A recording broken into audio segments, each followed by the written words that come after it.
Lotus Ayurveda India में आपका स्वागत है। मैं हूं उत्पल चौधरी।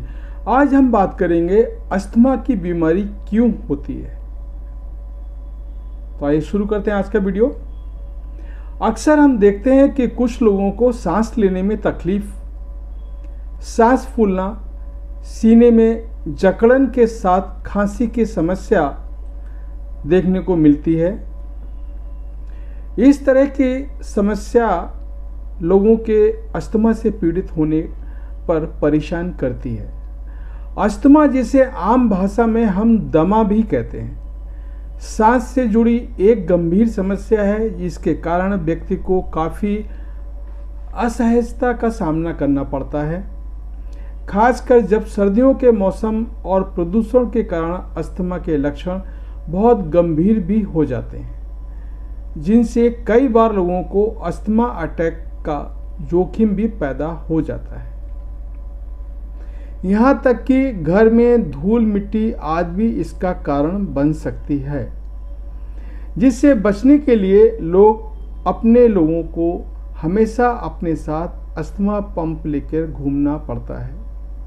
लेकिन क्या आपने जानने की कोशिश की है आखिर अस्थमा की बीमारी आखिर होती क्यों है या किन कारणों से होती है?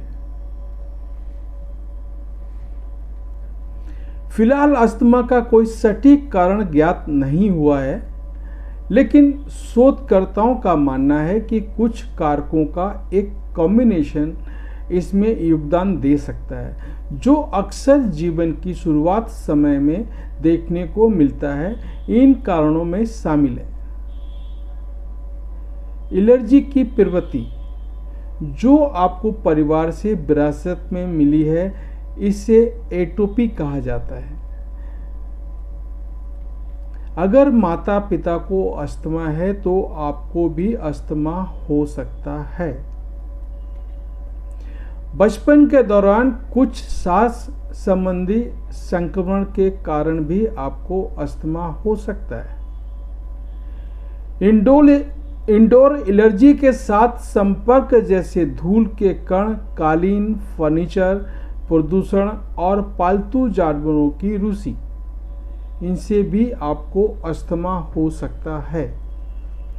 बाहरी एलर्जी जैसे पराग और फंगस, वायु प्रदूषण, ठंडी हवा में भी आपको अस्थमा हो सकता है।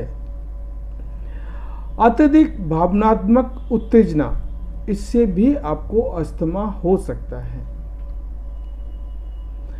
शारीरिक व्यायाम, अगर ज़्यादा व्यायाम करते हैं उससे भी आपको अस्थमा हो सकता है। कुछ दवाएं जैसे एस्पिरिन या कोई दूसरी दवा, दर्द निवारक दवा आप लेते हैं तो उससे भी ज़्यादा लेते हैं तो अस्थमा हो सकता है। अस्थमा के कुछ अन्य कारण भी हैं, वो भी मैं आपको बता रहा हूँ। वर्क प्लेस पर कुछ व्यावसायिक एजेंटों के संपर्क अस्थमा के जोखिम को बढ़ाते हैं, जिसमें बेकर्स, रासायनिक श्रमिक, कपड़ा श्रमिक, कृषि श्रमिक, चित्रकार, पशु देखभाल करने वाले आदि शामिल हैं।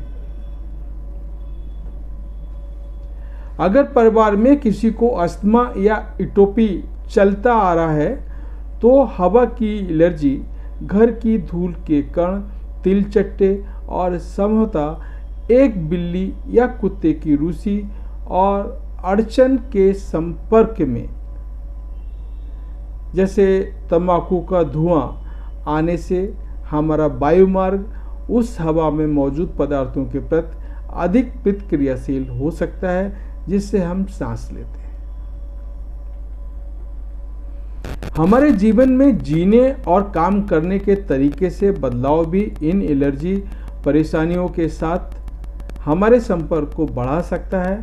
हम सभी घर में अधिक समय बिताते हैं। घरों और कार्यस्थलों पर वेंटिलेशन बहुत कम कर दिया गया है। यह एलर्जी और जलन को अंदर रोक सकता है। स्वच्छता, घर के अंदर रहने और काम करने पर जोर देने के कारण हमारे रहने की स्थिति में बदलाव आया है और बचपन में संक्रमण में समग्र गिरावट आई है। ये प्रारंभिक बचपन के दौरान प्रतिरक्षा प्रणाली के विकास को प्रभावित करता है और अस्थमा के विकास की संभावनाओं को बढ़ा सकता है। इस सिद्धांत को स्वच्छता परिकल्पना कहा जाता है। इससे ये समझा जा सकता है कि हाल के वर्षों में अस्थमा क्यों बढ़ रहा है। तो ये था हमारा आज का वीडियो, जिसमें मैंने आपको बताया कि आपको अस्थमा अगर है तो उसके रीजन क्या है, अगर हो सकता है तो ये रीजन से आप अपना अस्थमा का बचाव कर सकते हैं, या आप अपने बच्चों का कर सकते हैं, या उनके बच्चों का कर सकते हैं। तो आप अपना ख्याल रखें, खुश रहें, मस्त रहें, देखते रहें लोटस आयुर्वेदा इंडिया। धन्यवाद।